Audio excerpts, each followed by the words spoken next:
रहेगी कि वहाँ से उठा के से सीक्वेंस के अंदर आपको मिल जाएगी, वहाँ से आप देख लो। अच्छा जी, बिस्मिल्लाहिर्रहमानिर्रहीम। नेटवर्क हार्डवेयर के अंदर the topic which we are to study वो है कि understand computer needs a network interface card to access network. ठीक है, understand what is meant by the and the purpose of media access यानी back and purpose है, इसकी structure क्या है ये आपको देखना है। Understand what is meant by and purpose of IP address and that there are different types of IP addresses. अच्छा, आईपी एड्रेसेस के डिफरेंट टाइप हैं। IPv4 है, IPv6 है, स्टैटिक आईपी एड्रेस है, डायनेमिक आईपी एड्रेस है, public IP address है, private IP address है। आपको डिफरेंट टाइप के आईपी एड्रेस, फिर उसके बाद आपको राउटर का रोल पढ़ना है कि राउटर का रोल क्या है किसी भी नेटवर्क। ठीक है बेटा, ये हमारे पास है। अच्छा, मैं करता ये हूँ कि आपको पहले थोड़ा-सा इसकी थ्योरी में देख लेते हैं, उसके बाद हम इसको अच्छा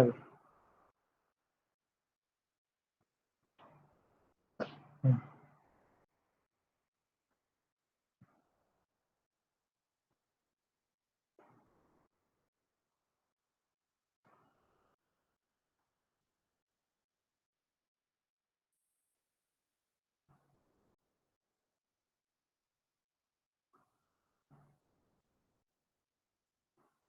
हाँ बेटा, ये हमारे पास एक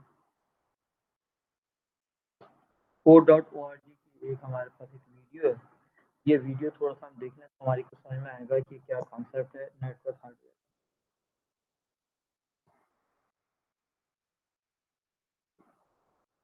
ये आपको नज़र आ रही है?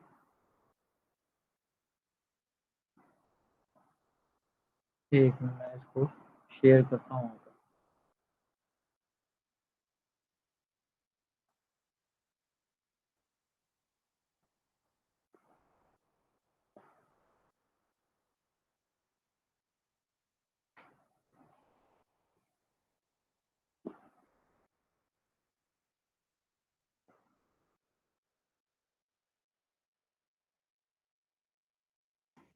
अच्छा,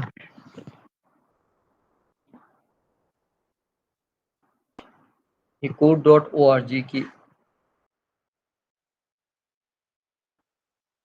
code.org की कुछ वीडियोज़ हैं। इसमें बहुत सारे कंटेंट ऐसा है जो कि हमारे सिलेबस से मैच करता है। नम सबसे पहले तो मैं आपको ये दिखा दूँ।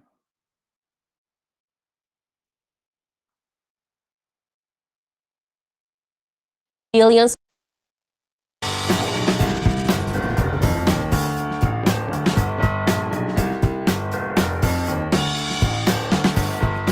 Hi, my name is Paula, and I am a software engineer at Microsoft. Let's talk about how the internet works. My job relies on networks being able to talk with one another. But back in the 1970s, there was no standard method for this. It took the work of Vint Cerf and Bob Kahn to invent the Internet Working Protocol to make communication possible. This invention laid the groundwork for what we now call the Internet.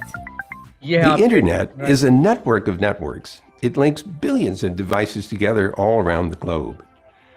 So maybe you're connected with a laptop or a phone through Wi-Fi, but then that Wi-Fi connection connects to an Internet service provider, or ISP, and that ISP connects you to billions and billions of devices around the world through hundreds of thousands of networks that are all interconnected. देखें बेटा, ये आप ये देखें कि आपके पास ये सारे के सारे डिवाइस एक दूसरे से कनेक्टेड हैं। ये जो आपको जो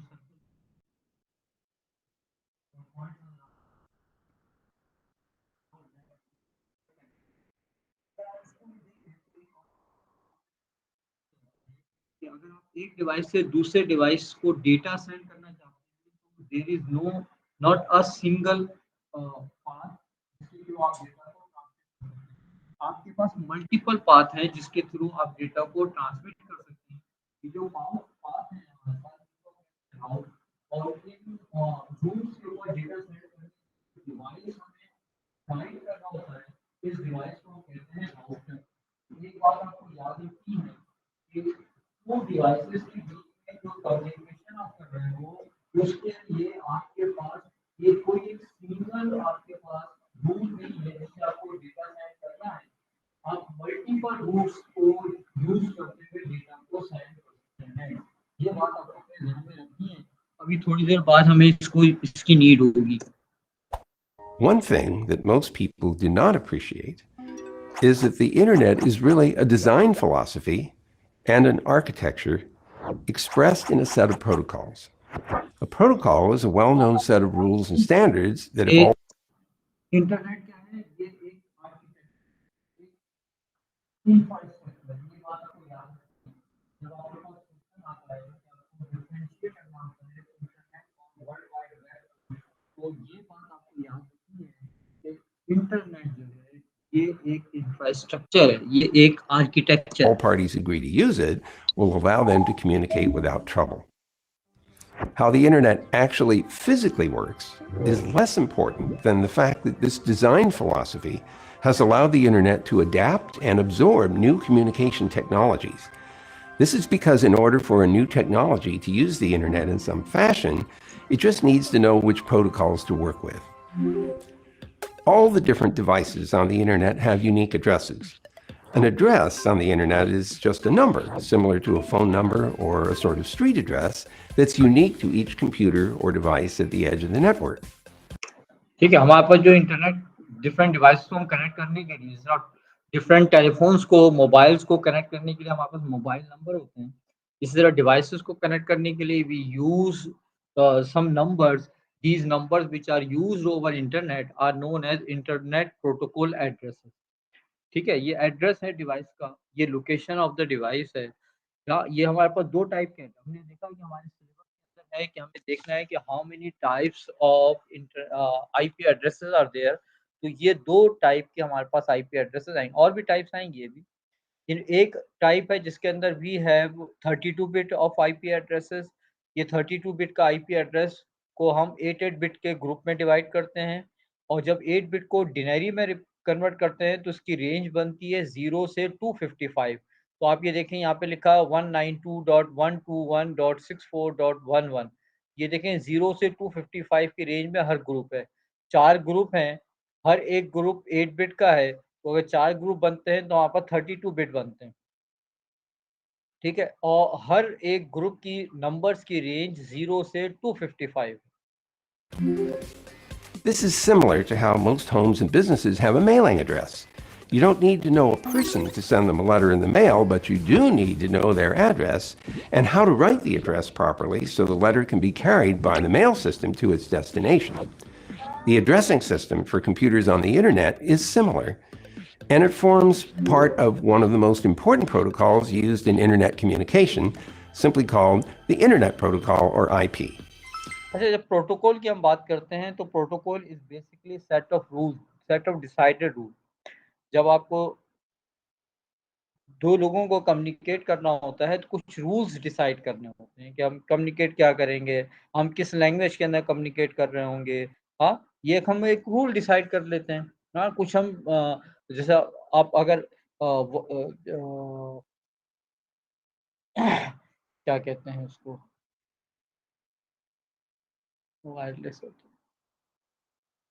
है। देखें, मैं वॉकी टॉकी पर आप बात कर रहे हो, तो आप क्या कहते हो कि एक रूल आप डिसाइड करते हो कि जब आपको बात करनी है तो आप एक बटन को प्रेस करोगे, जब आप बटन को प्रेस करोगे तो आप टॉकिंग मोड के अंदर आ जाओगे, जब बटन को रिलीज कर दोगे तो आप लिसनिंग मोड में आ जाओगे। और दूसरी बात ये है कि जब आपकी बात कंप्लीट हो जाएगी तो आप एक वर्ड बोलोगे, ओवर। जब आपने वर्ड बोला है ओवर, सुनने वाला समझ जाएगा कि अब आपको कुछ नहीं बोलना है। अब आप रिप्लाई का इंतजार कर रहे हो तो फिर सुनने वाला बोलना शुरू करेगा, और जब वो अपनी बात कंप्लीट कर लेगा तो वो ओवर बोलेगा। फिर आप अपनी बात शुरू करोगे, और जब दोनों ये कहते हैं कि अब हमें इस कम्युनिकेशन को डिस्कनेक्ट करना है तो वो ओवर एंड ऑल बोलते हैं। इसका मतलब ये हुआ कि उनके दरमियान कम्युनिकेशन जो है वो अब खत्म हो गया। तो जिस तरह ये कुछ रूल्स हैं हमने डिसाइड किए हैं, इसी तरह इंटरनेट के ऊपर जब 2 डिवाइसेस एक दूसरे से कम्युनिकेट कर रही होती हैं, तो कुछ रूल डिसाइड कर लेते हैं। ये रूल ये होते हैं कि डेटा जो ट्रांसमिट होगा उसके पैकेट्स का साइज़ क्या होगा, आप पैरिटी कौन-सी यूज़ करोगे, इवन पैरिटी है या ऑड पैरिटी है, आप चेकसम यूज़ करोगे तो उसका कौन-सा एल्गोरिदम होगा, आप इंक्रिप्शन करोगे तो मैसेज इंक्रिप्टेड का कौन सा फॉर्मेट होगा, ये सारी की सारी चीज़ें जो आप डिसाइड कर लेते हो, तो इन डिसाइडेड रूल्स को हम इंटरनेट प्रोटोकॉल इनको हम प्रोटोकॉल कहते हैं। डिसाइडेड रूल्स को हम कहते हैं प्रोटोकॉल। ठीक है? तो ये A computer's address then is called its IP address. Visiting a website is really just your computer asking another computer for information. Your computer sends a message to the other computer's IP address, and it also sends along its origin address so the other computer knows where to send its response. You may have seen an IP address. It's just a bunch of numbers. These numbers are organized in a hierarchy. Just like a home address has a country, a city, a street, and a house number, an IP address has many parts. Just like all digital data, each of these numbers is represented in bits. Traditional IP addresses are 32 bits long, with 8 bits for each part of the address. The earlier numbers usually identify the country and regional network of the device. Then come the subnetworks, and then finally the address of the specific device. This version of IP addressing is called IPv4. It was designed in 1973 and widely adopted in the early 80s and provides for more than 4 billion unique addresses for devices connecting to the internet. But the internet has turned out to be much more popular than even Vince Cerf imagined, and 4 billion unique addresses won't be enough. We're now in the middle of a multi-year transition to a longer IP address format called. ठीक है, तो हमारे पास एक IP address था IPv4। IPv4 32 bit का है। IPv4 के अंदर 32 बिट हैं, इसको 8 बिट के 4 ग्रुप में डिवाइड करते हैं। हर ग्रुप को डिनरी में रिप्रेजेंट करते हैं और हर ग्रुप के अंदर जो नंबर की रेंज होती है वो 0 से 255। ठीक है, ये है format of IP address that is IPv4। But IPv4 is can provide up to 4 billion IP addresses. अब 4 billion IP addresses are not enough. हाँ, हमें बहुत ज़्यादा IP एड्रेसेस की नीड होती है, तो हम क्या करते हैं, कैसा IP एड्रेस ले लेते हैं जो 128 बिट का है। 128 बिट का IP एड्रेस का मतलब ये हुआ कि इसके अंदर 3 × 10⁻38 38 ज़ीरोज़। हाँ, अगर आप 3 ज़ीरोज़ लगाएँ तो 1000 बनता है, 6 ज़ीरो लगाएँ तो मिलियन, 9 ज़ीरो से बिलियन और 12 ज़ीरो से ट्रिलियन बनता है। इसके अंदर 38 ज़ीरोज़ हैं, तो इतना बड़ा नंबर बनेगा जो शायद कभी भी ख़त्म नहीं हो, या हो सकता है ख़त्म हो जाए। आज हमें ऐसा लग रहा है कि ख़त्म नहीं हो, लेकिन कल हमें इसकी नीड और ज़्यादा बढ़ जाए और हम ये कहें कि ये भी IPv6 भी आपको छोटा लगे। पर IPv6 128 बिट का होता है। IPv6 के 128 बिट को हम 16-16 बिट के 8 ग्रुप में डिवाइड करते हैं और हर एक ग्रुप को के अंदर जो 4-4 बिट के 4 ग्रुप बनाते हैं और हर एक को हेक्सा में रिप्रेजेंट करते हैं। तो IPv6 के अंदर आपको 4 हेक्साडेसिमल डिजिट्स के 8 ग्रुप नज़र आएँगे। आप काउंट कर लें, 3FFE एक ग्रुप है, F200 तो 3 डिनरी नंबर है, FFE आपको मालूम है हेक्साडेसिमल नंबर है। तो 0 2 3 4 एक ग्रुप है, AB00 एक ग्रुप है, 0 1 2 3 एक ग्रुप है, 4 5 6 7 एक ग्रुप है, 8 9 0 1 एक ग्रुप है और ABCD एक ग्रुप है। तो ये हमारे पास 8 ग्रुप बन रहे हैं। हर ग्रुप के अंदर 4 हेक्साडेसिमल डिजिट हैं। हर एक हेक्साडेसिमल नंबर जो 4 बिट से रिप्रेजेंट होता है, तो ये आपके बनते हैं 128 bits. IPv6, which uses 128 bits per address and provides over 340 undecillion unique addresses. That's more than enough for every grain of sand on Earth to have its own IP address. Most users never see or care about internet addresses. A system called the Domain Name System, or DNS, associates names like www.example.com with the corresponding addresses. देखिए बेटा, हमने क्या देखा, हमने देखा कि internet के ऊपर हमारे पास इंटरनेट के कुछ प्रोटोकॉल यूज़ कर रहे होते हैं। सेकेंडली, इंटरनेट के ऊपर जो डिवाइसेस होते हैं, उन डिवाइसेस को हमें एड्रेसेस देने होते हैं। ये एड्रेसेस हमारे IP एड्रेस हैं। IP एड्रेस हमारे 32 बिट के होते हैं। अगर ये 32 बिट के हुए तो इनको हम कहते हैं IPv4। IPv4 is not enough, तो हम एक और आईपी एड्रेसिंग स्कीम यूज करते हैं, ये है IPv6, ये है 128 बिट का, और इसके अंदर 3 × 10⁻38 कंप्यूटर्स को आईपी एड्रेस असाइन कर सकते हैं। IPv4 के अंदर जो भी एड्रेसेस होते हैं वो डिनरी में रिप्रेजेंट होते हैं। IPv6 में जो भी एड्रेसेस हैं ये हेक्साडेसिमल नंबर में रिप्रेजेंट होते हैं। यहाँ तक तो हमारी बात कंप्लीट हो गई। इसके बाद हमारा स्टेप आता है कि अब अगर किसी वेबसाइट को आपको विजिट करना है, तो उस वेबसाइट का वो वेबसाइट भी किसी कंप्यूटर में स्टोर होगी, जो नेटवर्क से कनेक्टेड होगा, तो उस वेबसाइट का भी एड्रेस होगा। वो एड्रेस होता है आईपी एड्रेस। अब ये नंबर्स होते हैं, है ना? बीइंग अ ह्यूमन, हमारी ये एक लिमिटेशन है हमारी कि हमसे न्यूमेरिकल डेटा याद नहीं होता। हम अल्फ़ाबेटिकल डेटा को बहुत अच्छे से याद कर लेते हैं, लेकिन न्यूमेरिकल डेटा हमसे याद नहीं होता।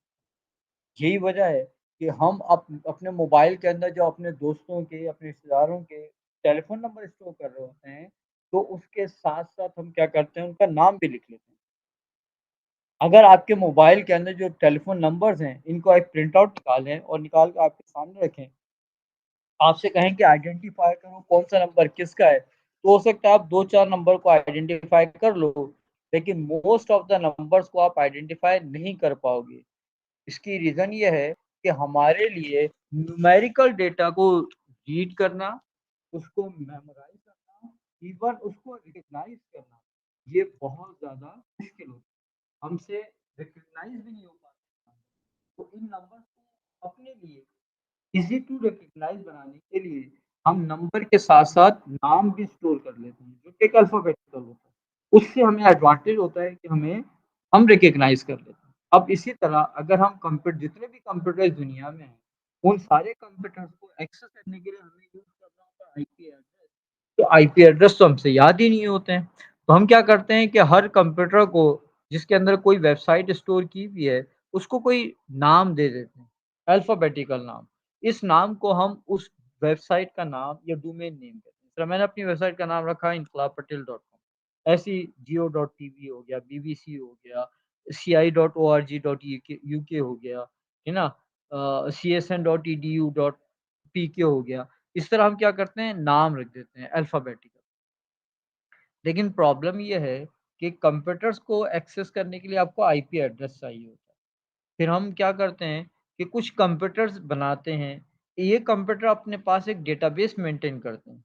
उस डेटाबेस में दुनिया भर की वेबसाइट्स के नाम और उनका एसोसिएटेड आईपी एड्रेस लिखा होता है। इन कंप्यूटर्स को हम कहते हैं डीएनएस। ये हमारे लिए बड़ा इम्पोर्टेंट क्वेश्चन है कि how to visit a website.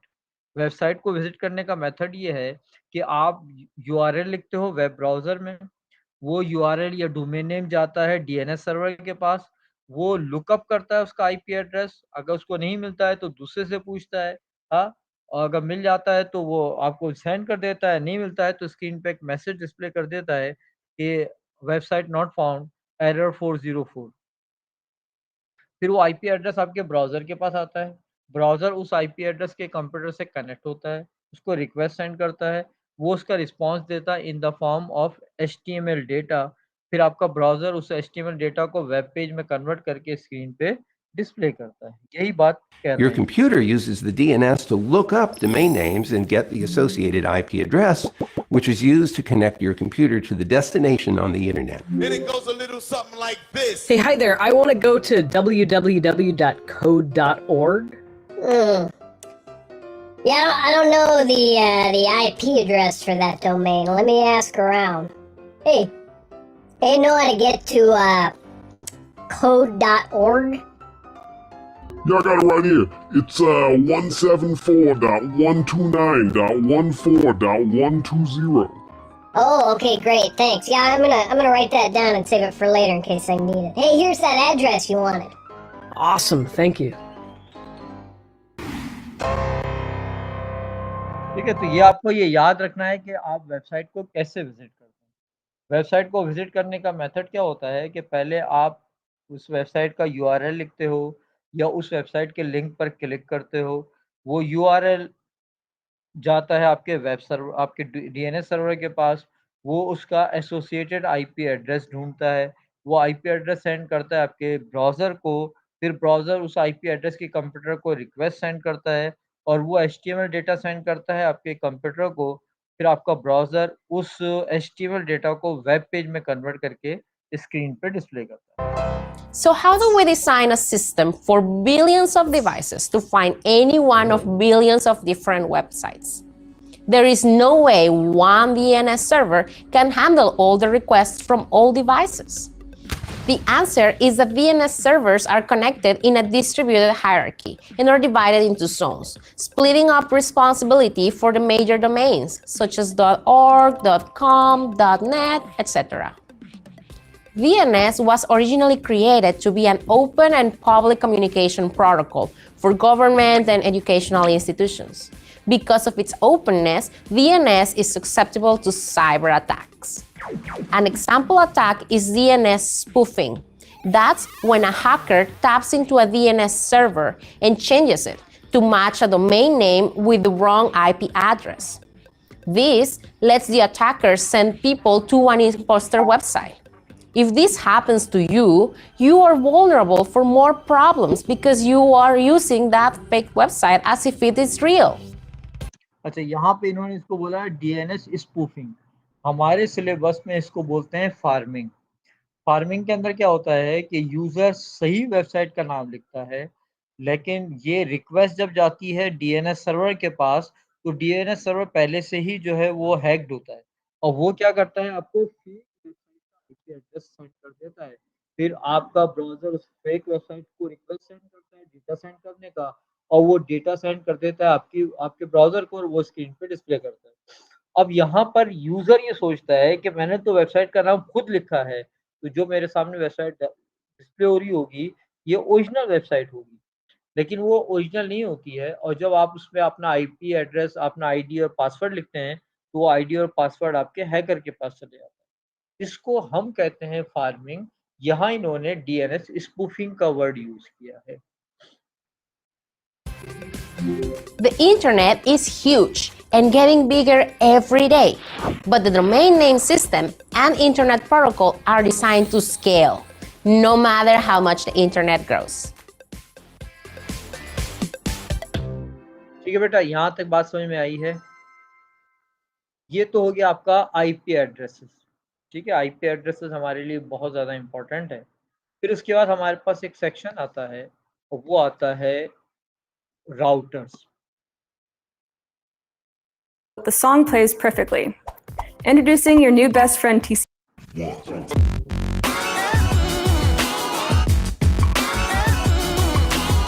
Hi, my name is Lynn Root. I am a software engineer here at Spotify, and I'll be the first to admit that I often take for granted the reliability of the internet. The sheer amount of information zooming around the internet is astonishing. But how is it possible for every piece of data to be delivered to you reliably? Say you want to play a song from Spotify. It seems like your computer connects directly to Spotify's servers, and Spotify sends you a song on a direct, dedicated line. But actually, that's not how the internet works. If the internet were made of direct, dedicated connections, it would be impossible to keep things working as millions of users join, especially since there is no guarantee that every wire in a computer is working all the time. Instead, data travels on the internet in a much less direct fashion. Many, many years ago, in the early 1970s, my partner Bob Kahn and I began working on the design of what we now call the internet. Bob and I had the responsibility and the opportunity to design the internet's protocols and its architecture. So we persisted in participating in the internet's growth and evolution for all of this time up to and including the present. The way information gets transferred from one computer to another is pretty interesting. It need not follow a fixed path. In fact, your path may change in the midst of a computer-to-computer conversation. Information on the internet goes from one computer to another in what we call a packet of information. हाँ बेटा, याद रखें कि आपके पास जो भी data आप transmit कर रहे होते हैं, basically this is transmitted in the form of small packets. आपकी जो भी फाइल होगी, आप इसको छोटे-छोटे पैकेट्स में And a packet travels from one place to another on the internet, a lot like how you might get from one place to another in a car. Depending on traffic congestion or road conditions, you might choose or be forced to take a different route to get to the same place each time you travel. And just as you can transport all sorts of stuff inside a car, many kinds of digital information can be sent with IP packets, but there are some limits. What if, for example, you need to move a space shuttle from where it was built to where it will be launched? The shuttle won't fit in one truck, so it needs to be broken down into pieces, transported using a fleet of trucks. They could all take different routes and might get to the destination at different times, but once all the pieces are there, you can reassemble the pieces into the complete. ठीक है बेटा, क्या बात हुई है कि आपको space shuttle आपको भेजना है, तो पहले आपने इसको छोटे-छोटे पीसेस में डिवाइड किया। हर पीस को आपने क्या किया, डिफरेंट क्या कहेंगे कि आपके कैरियर के थ्रू आपने सेंड किया।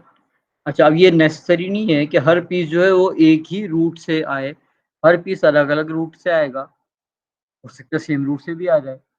और ये भी नेसेसरी नहीं कि सारे के सारे पीसेस ऑर्डर में ही पहुँचे, लेकिन जब वहाँ पहुँच जाएँगे, भले वो ऑर्डर में ना पहुँचे, तो वो उसको अरेंज करेगा ऑर्डर में और फिर इन सारे पीसेस को रीअसेंबल करके दोबारा स्पेस शटल बना देगा। ये इस बात को आपको याद रखना। Shuttle, and it'll be ready for launch. On the internet, the details work similarly. If you have a very large image that you want to send to देखिए, a इमेज है, आपको ये इमेज सेंड करनी है, तो सबसे पहले क्या होगा कि इस इमेज को छोटे-छोटे पीसेस में डिवाइड करेंगे। इमेज के छोटे-छोटे पीसेस जिनको आपको इंटरनेट पे ट्रांसमिट करना है, इसको हम कहते हैं डेटा पैकेट्स। इन डेटा पैकेट्स के अंदर 3 चीज़ें होती हैं। एक होता है पेलोड यानी डेटा इटसेल्फ, एक होता है हेडर और एक होता है ट्रेलर। पेलोड के अंदर तो डेटा होगा, हेडर के अंदर सेंडर और रिसीवर का आईपी एड्रेस और पैकेट का सीरियल नंबर होगा, ठीक है? और फूटर के अंदर पैकेट का, ये फूटर कह लें, ट्रेलर कह दें, इसके अंदर end of the packet mark होगा। एरर डिटेक्शन मेथड होंगे कि आप पैरिटी चेक यूज़ कर रहे हो या एको चेक है, चेक सम है, एआरक्यू है। अगर एआरक्यू है तो उसके टाइम आउट की लिमिट क्या है? चेक सम है तो कौन-सा फार्मूला अप्लाई कर रहे हो? इसी तरह अगर आपके पास पैरिटी यूज़ कर रहे हो तो इवन पैरिटी है, ऑड पैरिटी है। ये सारी की सारी चीज़ें लिखी होती हैं ट्रेलर में। आपके पैकेट को हम 3 साइज़ टाइप में डिवाइड कर देते हैं। friend or upload to a website, that image might be made up of tens of millions of bits or ones and zeros, too many to send along in one packet. Since it's data on a computer, the computer sending the image can quickly break it into hundreds or even thousands of smaller parts called packets. Unlike cars or trucks, these packets don't have drivers and they don't choose their route. Each packet has the internet address of where it came from and where it's going. Special computers on the internet called routers act like traffic managers to keep the packet. हाँ, अब याद ये रखना है। अब देखिए, आपको data का पैकेट सेंड करना है, तो डेटा की ट्रांसमिशन में जैसा कार है, तो कार में ड्राइवर बैठे हुए हैं जिनको मालूम है राउट का, लेकिन डेटा के जो पैकेट्स हैं उनके अंदर तो कोई ऐसी चीज़ नहीं है। तो होगा ये कि आपने अपने रूट के ऊपर डिफरेंट प्लेसेस के ऊपर कुछ डिवाइसेस लगाए होते हैं। इन डिवाइसेस को हम कहते हैं राउटर। इन राउटर के पास एक राउटर के पास अगले राउटर तक के जो रूट है, उस रूट के अंदर ट्रैफिक की सिचुएशन मेंटेन होती है, उसके बाद रिकॉर्ड होती है। अब जब डेटा का पैकेट एक राउटर के पास पहुंचता है, तो वो उसका आईपी एड्रेस चेक करता है और उस आईपी एड्रेस के अकॉर्डिंगली वो नेक्स्ट राउटर को की तरफ इसको ट्रांसमिट कर देता है, उसको गाइड कर देता है। जब ये नेक्स्ट राउटर पे पहुंचता है, तो वो उसका आईपी एड्रेस सेंडर और रिसीवर का आईपी एड्रेस देखता है और फिर वो एक जो बेस्ट अवेलेबल रूट होता है, उसके थ्रू नेक्स्ट राउटर तक सेंड कर देता है। और इस तरह क्या होता है कि डेटा का पैकेट एक राउटर से दूसरे राउटर, तीसरे राउटर, चौथे राउटर, इस तरह होते-होते वो अपने डेस्टिनेशन तक पहुँचता है। तो डेटा के पैकेट को, जैसा कार के अंदर आपका ड्राइवर है, जिसको मालूम है किस तरफ से कार को लेके जाना है, डेटा के पैकेट के अंदर कोई ड्राइवर नहीं है, तो उसको डेटा के पैकेट को गाइड करने के लिए कि किस रूट पर जाना चाहिए, कुछ डिवाइसेस हम यूज़ करते हैं। ये डिवाइसेस सजेस्ट करती हैं कि कौन से रूट पर जाना है, तो इन डिवाइसेस को हम कहते हैं राउटर। ये जो आपको पर्पल कलर में नज़र आ रहे हैं, ये सारे के सारे राउटर हैं। It's moving through the networks smoothly. If trusted, individual packets may travel different routes through the internet, and they may arrive at the destination at slightly different times, or even out of order. So let's talk about how this works. As part of the Internet Protocol, every router keeps track of multiple paths for sending packets, and it chooses the cheapest available path for each piece of data based on destination IP address for the packet. Cheapest in this case doesn't mean cost, but time and non-technical factors such as politics and relationships between companies. Often the best route for data to travel isn't necessarily the most direct. Having options for paths makes the network fault tolerant, which means the network can keep sending packets even if something goes horribly, horribly wrong. This is the basis for a key principle of the internet, reliability. Now, what if you want to request some data and not everything is delivered? Say you want to listen to a song. How can you be 100% sure all the data will be delivered so the song plays perfectly? Introducing your new best friend TCP, Transmission Control Protocol. TCP manages the sending and receiving of all your data as packets. Think of it like a guaranteed mail service. When you request a song on your device, Spotify sends a song broken up into many packets. When your packets arrive, TCP does a full inventory and sends back acknowledgements of each packet received. If all packets are there, TCP signs for your delivery and you're done.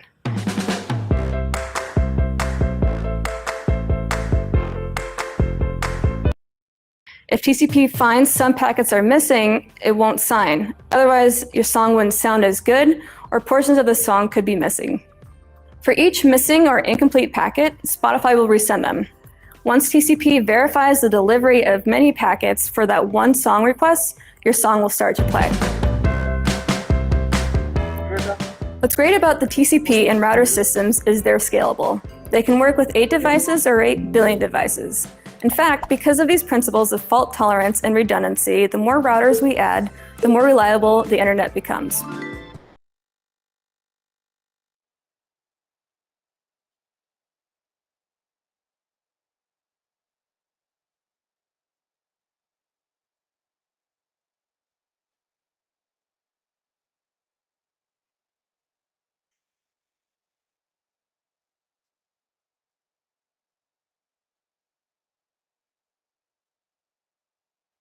ठीक है बेटा ना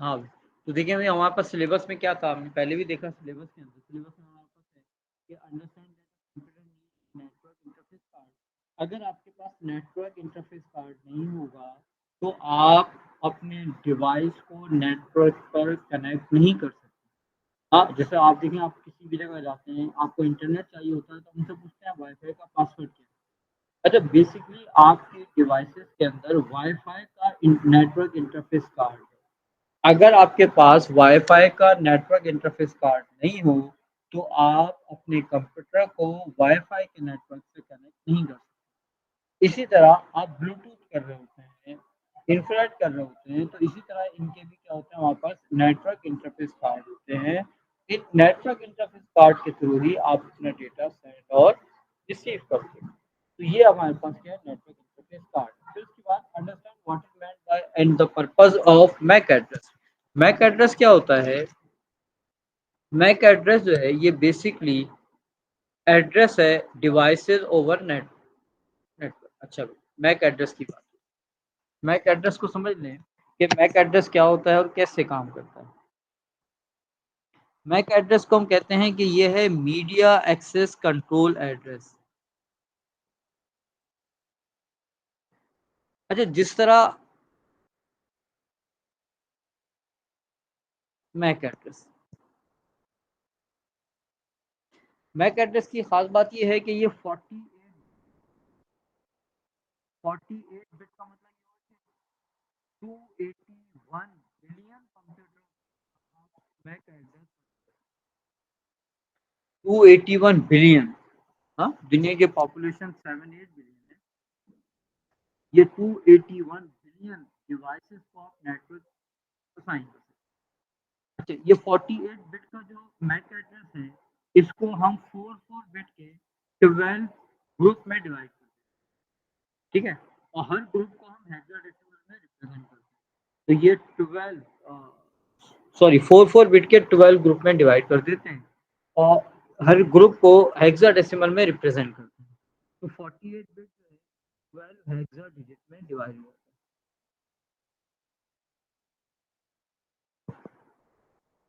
ये जो 12 hexadecimal digit हैं ये basically 6 pairs में आते हैं। इन 6 पेयर्स में से ये मैंने कहा A7 BC 31 09 7A D3। तो ये आपके पास 12 हेक्साडेसिमल डिजिट को हमने 2 ग्रुप में डिवाइड कर दिया। पहला वाला पार्ट जो है इसको हम कहते हैं कि ये मैन्युफैक्चरर का कोड है। जिसका आप अपना अगर कैंडिडेट नंबर देखते हैं तो लिखा होता है PK 500 0012। PK for Pakistan 500 work Karachi grammar school और 0012 is for student serial number in the school.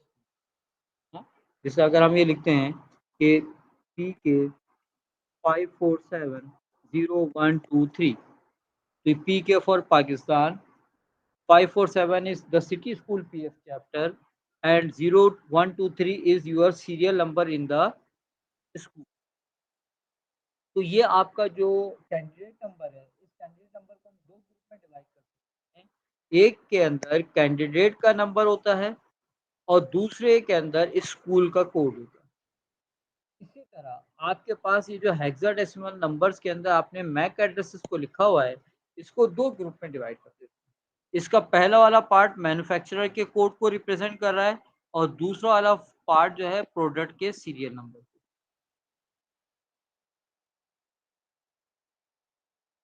ठीक है बेटा, तो ये हमारे पास क्या हो गया, मैक एड्रेस हो गया। मैक एड्रेस क्या है, मीडिया एक्सेस कंट्रोल एड्रेस।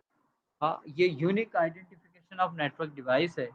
ये असाइन कर रहा होता है, असाइन बाय मैन्युफैक्चरर, और इसको आप चेंज नहीं कर सकते।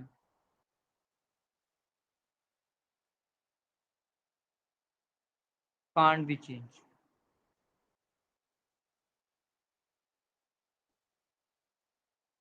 ठीक है, अच्छा ये हो गया आपका मैक एड्रेस। मैक एड्रेस के बाद आपके पास आ गया आईपी एड्रेस। अभी हमने देखा आईपी एड्रेस। आईपी एड्रेसेस के अंदर हमारे पास ग्रुप्स हैं, ठीक है ना। हमने बात की थी कि आईपी एड्रेस हमारे पास जो है डिफरेंट टाइप के होते हैं। ये टाइप हमें पढ़नी है आईपी एड्रेसेस की। तो आईपी एड्रेस जो है हमारे, इन आईपी एड्रेसेस को हम डिफरेंट टाइप में डिवाइड करते हैं। हम कहते हैं कि IPv4 है और IPv6 है, ये 2 ग्रुप। अच्छा, IPv4 के अंदर आपके पास 4 बिलियन आईपी एड्रेसेस हैं जो इनफ नहीं है। तो आईपी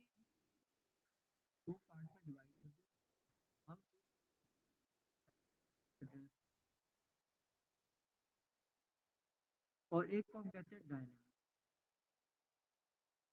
स्टैटिक आईपी एड्रेस हैं और डायनेमिक आईपी एड्रेस हम अपने यूजर को देते हैं।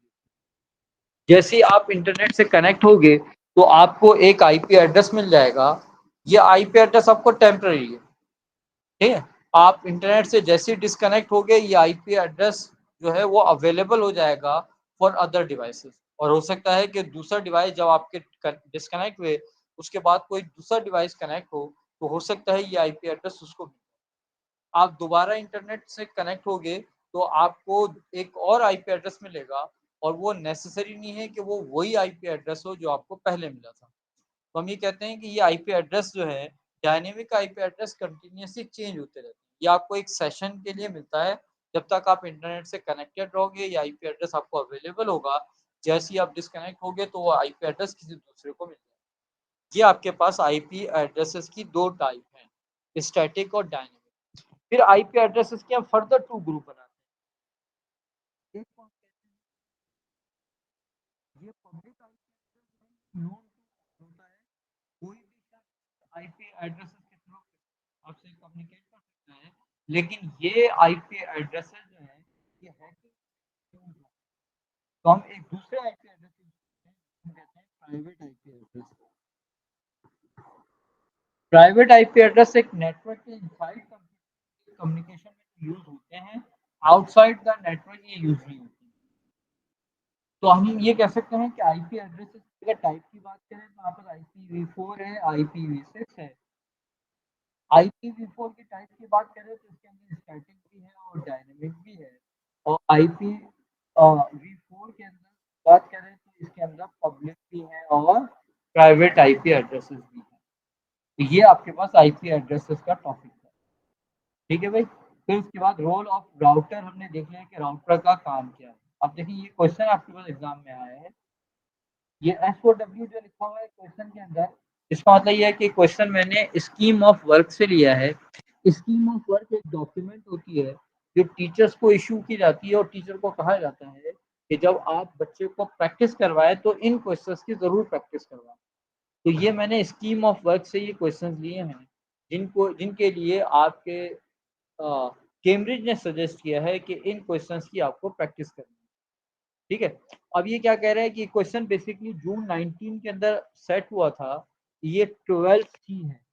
12th एडवांटेज क्या होगा कि अगर आपको इसकी वो चाहिए, मार्किंग स्कीम चाहिए, तो आप मेरी वेबसाइट पर जाओगे, वहां पर ओ लेवल के पास पेपर पर आओगे, तो उस ओ लेवल के पास पेपर के अंदर मैंने हर पेपर को इस तरह नंबर दिया हुआ है कि 12C जो है ये जून का पेपर 1 वेरिएंट 3 है, 12A जून का पेपर 1 का वेरिएंट 2 होगा, 12B जून के पेपर का वेरिएंट 2 होगा, वेरिएंट 1, 2 और 3 इस तरह के आपके पास होंगे।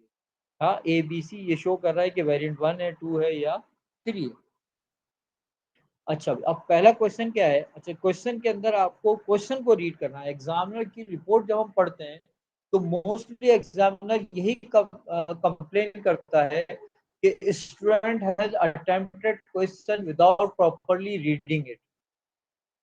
हमने क्वेश्चन को अगर प्रॉपर्ली नहीं पढ़ा तो हम वो बात नहीं लिख पाएंगे जो कि हमें लिखनी है। तो क्या कह रहा है ये कि a computer can have both MAC address and IP address. Yes, obvious है कि हर कंप्यूटर के अंदर MAC एड्रेस और IP एड्रेस होगा, ठीक है ना। अच्छा भाई, MAC एड्रेस और IP एड्रेस को आप ऐसे समझ सकते हो कि MAC address is just like your name. आप कहीं पर भी जाओगे तो आपका नाम चेंज नहीं होगा, और IP address is just like your location.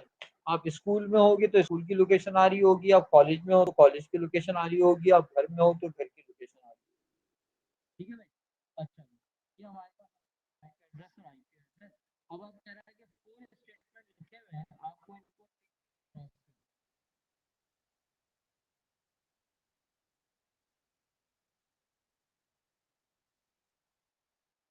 अच्छा, ये क्या कह रहे हैं कि आप MAC address is used to a computer on a network. MAC address कभी भी डिलीट नहीं होते।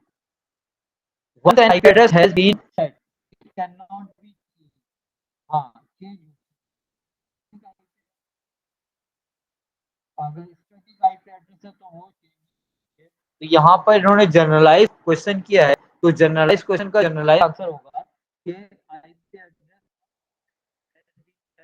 Can not be change. ये false, it can be change. A MAC address is made up of computer serial number with IP address. No, MAC address हमने कहा था कि MAC address के दो पार्ट हैं, एक प्रोडक्ट का सीरियल नंबर है, ठीक है ना, और एक मैन्युफैक्चरर का कोड है। तो ये भी फॉल्स हो गया।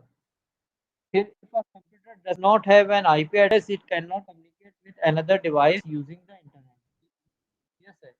जिसका आपके मोबाइल फोन में अगर आपको कोई सिम नहीं मिले तो इसका मतलब है कि आपके मोबाइल फोन में कोई नंबर नहीं होगा। अब इस मोबाइल फोन के थ्रू आप किसी से कनेक्ट नहीं हो सकते। तो ये टूल। अच्छा भी, अब कह रहा है कि all smartphones have a MAC address, state what is meant by the term MAC. अच्छा, जब इस टाइप ऑफ तो मोस्टली इस क्वेश्चन के अंदर हम क्या करते हैं कि इसकी फुल फॉर्म लिख देते हैं।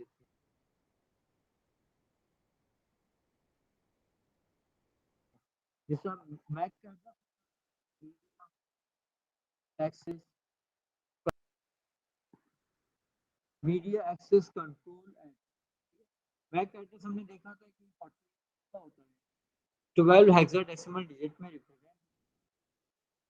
हाँ, ये 12 हेक्साडेसिमल डिजिट में 6 पेयर बन रहे होते हैं। फर्स्ट के 3 पेयर जो है वो मैन्युफैक्चरर के को रिप्रेजेंट करते हैं, लास्ट के 3 पेयर जो है वो हमें शो करते हैं। अच्छा, अब ये आपको मैक एड्रेस का स्ट्रक्चर पूछा है 3 मार्क के लिए, यहाँ फुल फॉर्म लिख दिया, 1 मार्क हो गया। 3 मार्क के लिए वही करोगे कि 48 बिट का है, 12 हेक्साडेसिमल में रिप्रेजेंट होता है। इन 12 हेक्साडेसिमल डिजिट्स के 4 ग्रुप बन रहे होते हैं,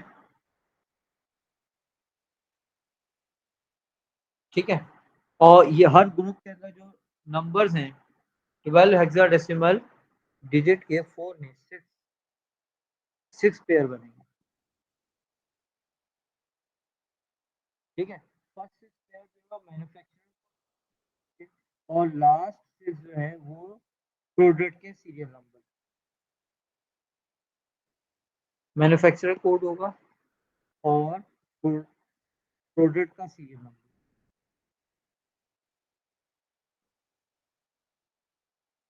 सेव है। अब आगे बढ़ें। क्या कह रहा है कि the following shows IP address. IP address very number, बोले बेटा। सर ऊपर वाले 3 पॉइंट्स वापस रिपीट कर दें जो आपने मैक एड्रेस से बताए थे। मैक एड्रेस के बेटा आपके पास एग्जाम में 6 मार्क्स का क्वेश्चन भी आया है, 4 मार्क्स का क्वेश्चन भी आया है, 5 मार्क का क्वेश्चन भी आया है, ठीक है। पहला पार्ट क्या है, आपसे ये कह रहा है कि what is meant by MAC address. अगर आपको मैक एड्रेस का फुल फॉर्म नहीं लिखा हुआ न आए, हाँ, तो अगर व्हाट इज मेंट बाय का वर्ड आए तो आप सिंपली इसका फुल फॉर्म लिख देना। अगर आपने इसका फुल फॉर्म लिख दिया है तो आपको ये 1 मार्क मिल जाएगा, ठीक है। इसका फुल फॉर्म क्या है, मीडिया एक्सेस कंट्रोल एड्रेस, ये इसका फुल फॉर्म है। अच्छा, अब ये कह रहा है describe the structure of MAC address. अब मैक एड्रेस का स्ट्रक्चर आपको डिस्क्राइब करना है।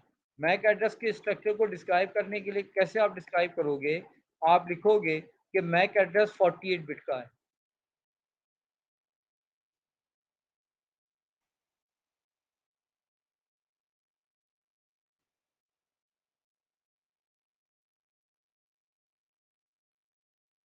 MAC address is of 148 bit, ठीक है। अब 48 बिट है तो ये अवेलेबल होगा फॉर 281 बिलियन कंप्यूटर्स।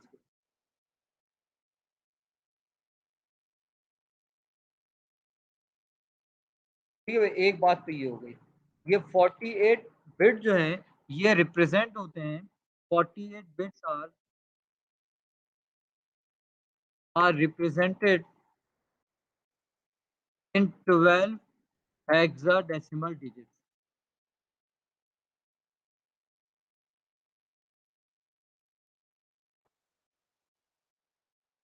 ठीक है, ऑर्गेनाइज्ड इन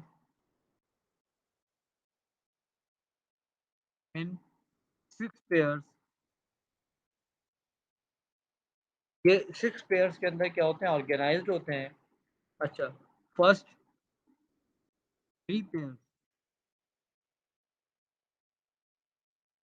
means 6 hexa digits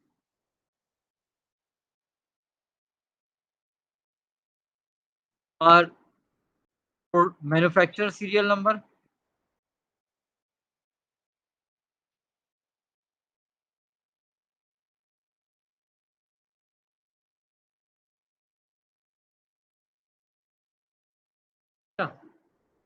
ये 3 पे जो है 6 हैं वो मैन्युफैक्चरर का सीरियल नंबर होगा, और लास्ट जो 6 हैं,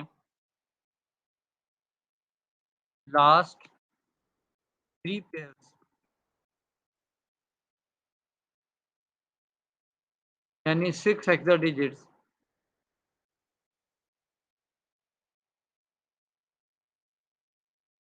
है ना। लास्ट 6 डिजिट जो है ये प्रोडक्ट का सीरियल नंबर है।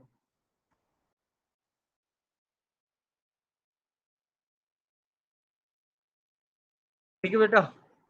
फिर उसके बाद ये कह रहा है कि आईपी एड्रेसेस को आपको देखना है कि कौन सा ट्रू लिखा है, कौन सा फॉल्स है।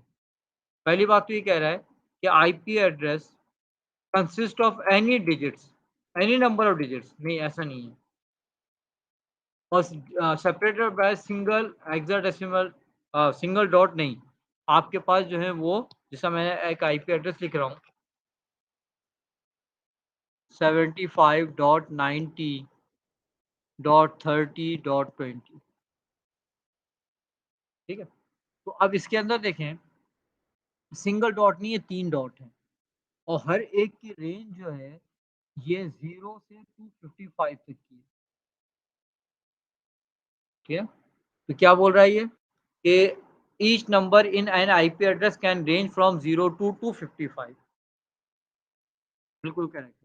IP addresses are used to ensure that messages and data reaches there, yes. Public IP addresses are considered more secure, नहीं, पब्लिक आईपी एड्रेस जो है वो सिक्योर नहीं होता है, प्राइवेट आईपी एड्रेस सिक्योर। तो उसके बाद आपके पास है यूआरएल है। अब इस यूआरएल को आप डिफरेंट पार्ट में डिवाइड करोगे। ये वाला जो पार्ट है इसको हम कहेंगे प्रोटोकॉल, ये वाला जो पार्ट है इसको डोमेन,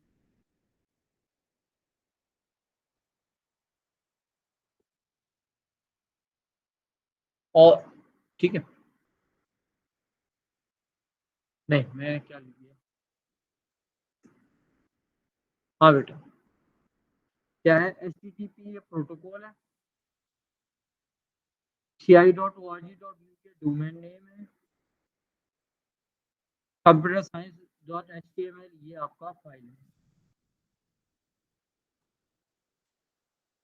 सही बेटा। और ये कुछ चीज़ें इनको देख लेना, तो ट्राई करें इन क्वेश्चंस को करने की, और फिर कल अगर हम क्लास करेंगे इंशाल्लाह मॉर्निंग के अंदर या इवनिंग में, तो आप इसके क्वेश्चंस मेरे से पूछना। ये जो है ये मैंने अपलोड किए हैं अपनी वेबसाइट पर, वहाँ से आप इनको डाउनलोड करें, इस फाइल को, इसको सॉल्व करें, और इसमें जो प्रॉब्लम्स आ रही हैं वो कल पूछें, ठीक है बेटा।